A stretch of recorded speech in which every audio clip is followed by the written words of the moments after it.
stage is set, the route is ready, and tomorrow Avs fans will pack downtown by the thousands for the Stanley Cup Parade. There's going to be a lot of folks out and about tomorrow downtown for this celebration, so patience can go a long way. Tonight, we're getting you ready for the big event, breaking down transportation, security, and what you're asked not to bring. Plus, what you can expect from Mother Nature as the Avs give the Cup a tour of downtown.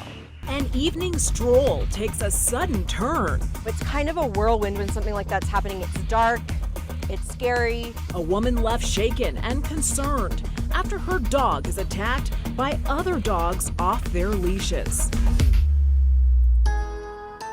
All right, first tonight, though, storms moving through the metro right now. Our mile-high camera capturing this lightning over the Denver skyline. Let's get right to Chief Meteorologist Mike Nelson tracking the storms tonight. Hey, Mike. This big bunch of storms are off to the east of us now. Most of the lightning is done. We've had some nice little rain, but there's more to come in the next couple of days. But the big story is what happens for tomorrow for the big parade. Well, there's a cold front coming in from the west, and there's a flash flood watch out in Utah. Had one as well up in the central mountains around Glenwood Canyon earlier this evening. Even some warnings there. But what's going to happen is, as tonight goes on, the storms will end. They'll come back tomorrow. I think we get a brief window where we're okay. Scattered storms ending. Dry for the parade, but not by much. Maybe an hour or two with storms coming back in the afternoon on Thursday and likely into Friday. The full holiday weekend forecast coming up in just a few minutes. We are cutting it close. Thank you, Mike. Well, the streets have been painted and the scaffolding is going up outside the Denver City and County building. Tomorrow downtown will be packed with Avs fans hoping to get the best view of the Stanley Cup Victory Parade. Well, thank you for joining us at 10. A big night tonight, and hundreds of thousands of you expected to line the streets tomorrow morning as the Avs give the Cup a grand tour of downtown. Parade begins at 10 a.m., starts at Union Station. It will end eventually at Civic Center Park with a big celebration and lots of speeches. Tonight, Denver 7's Rob Harris is getting you ready for the parade with all the information you need to know. Yeah, and Jessica, hundreds of thousands of fans lining the parade route and Civic Center Park. That definitely means a lot of excitement's coming downtown, but they got to get there first somehow. So parade organizers, city leaders, and RTD leaders are preparing for a lot of traffic. RTD plans to get a lot of fans to and from the celebration, but Thursday morning at 10 a.m., Convention Center Station will be the end of the line for the D&H lines. RTD will be making quite a few changes to adapt. The L line will shut down at 9 a.m. The Civic Center Station will close to bus traffic by 10 a.m. And the free mall ride on 16th Street will shut down at 8 a.m. RTD says they'll have all of their buses and light rails running normally as soon as possible after the celebration, depending on how long it takes for the crowds to clear and for the streets to reopen. And speaking of that, if you're going to be driving downtown at all Thursday, you'll need to know the roads that will be closed. We really want to encourage people to be patient. There's going to be a lot of folks out and about tomorrow downtown for this celebration, so patience can go a long way. The parade will start at Union Station and travel down 17th Street to Broadway, then down Broadway to 13th Avenue, ending at Civic Center Park for the rally. That stretch will be closed from 8 a.m. to noon. 14th Avenue will be closed from Delaware to Broadway from 6 a.m. to midnight. Bannock will be closed from Colfax to 13th from 6 a.m. to midnight, and Cherokee will be closed from Colfax to 13th from 6 a.m. to 5 p.m. If you want to bypass the traffic and the closures, the Avs are encouraging you to bike or scooter to the celebration. There will be scooter parking in the grassy area off Colfax on the east side of the Wellington Webb building. So we're expecting quite a bit at Civic Center Park.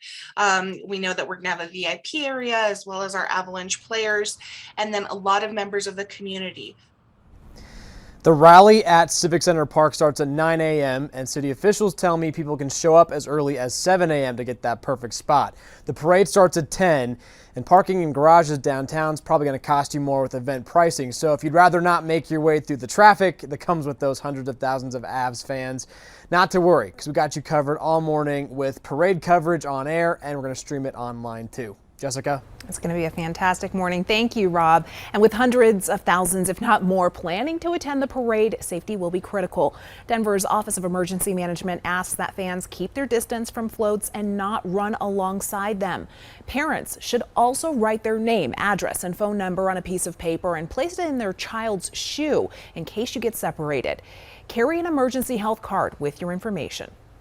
we'd also want to encourage people, if you're feeling sick, there's going to be medics on the ground. So be sure to flag a medic, be sure to flag a first responder and let them know that you're not feeling well.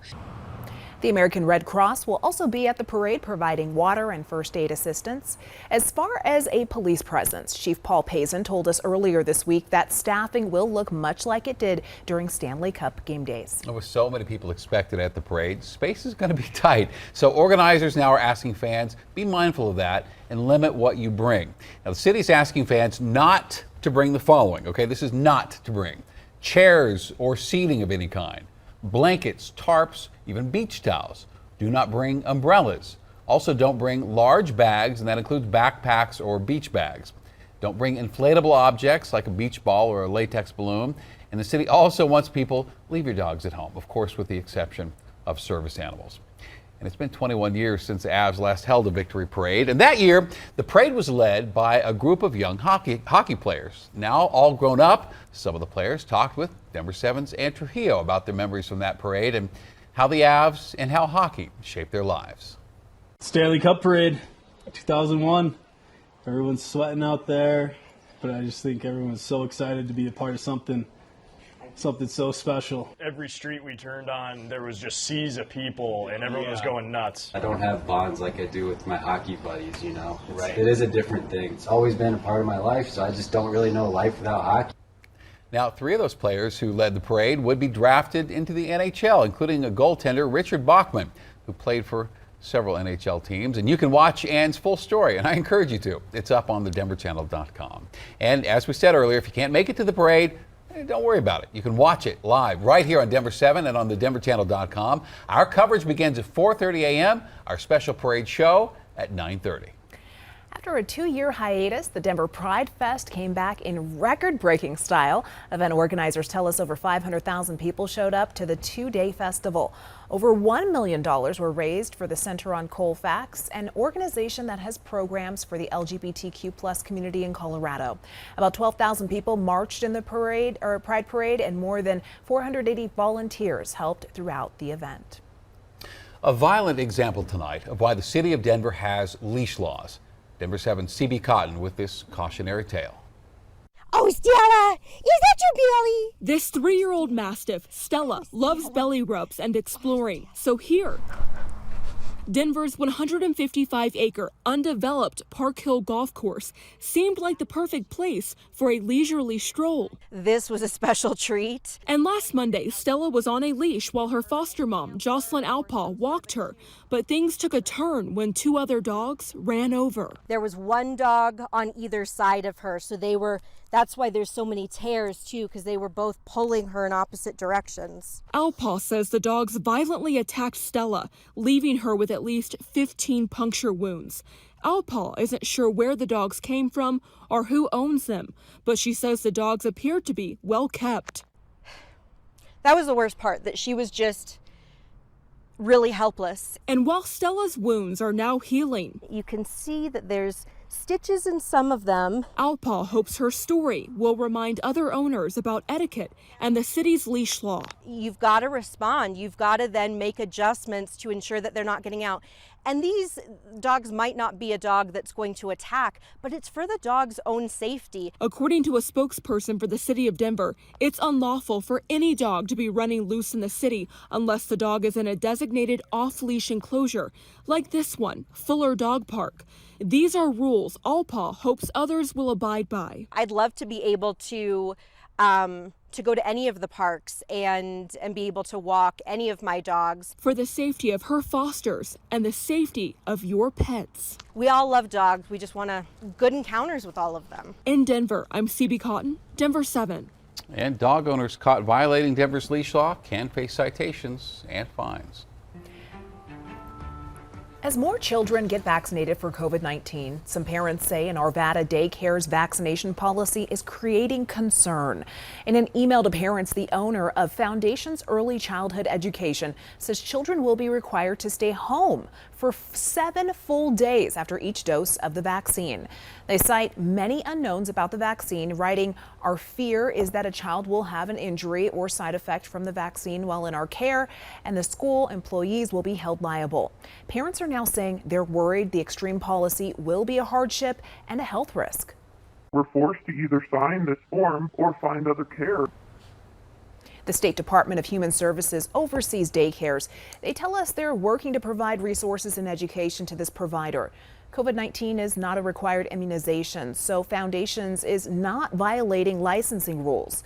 More than 5,500 kids have been vaccinated within the past week in Colorado. History will be made tomorrow in Washington as Judge Ketanji Brown Jackson becomes the first black woman sworn onto the Supreme Court. Justice Stephen Breyer will retire at noon, and he will then immediately swear in Jackson, his former law clerk, by the way, to take his place on the bench. This will also mark the first time 4 women have served on the court together. Jackson's swearing in will be happening at the same time of the Avs parade, by the way, so you will be able to watch this historic moment. We'll have it streaming for you on thedenverchannel.com. A surprise delivery. Stanley Cup? How the greatest trophy in sports ended up at the wrong home. It takes a poker face to raise the funds, but it's the smiles that are the true jackpot. I think he's really special just to see how he gives so much to other people without getting anything in return. For this week's Everyday Hero, we meet a man who's been granting wishes for children for decades.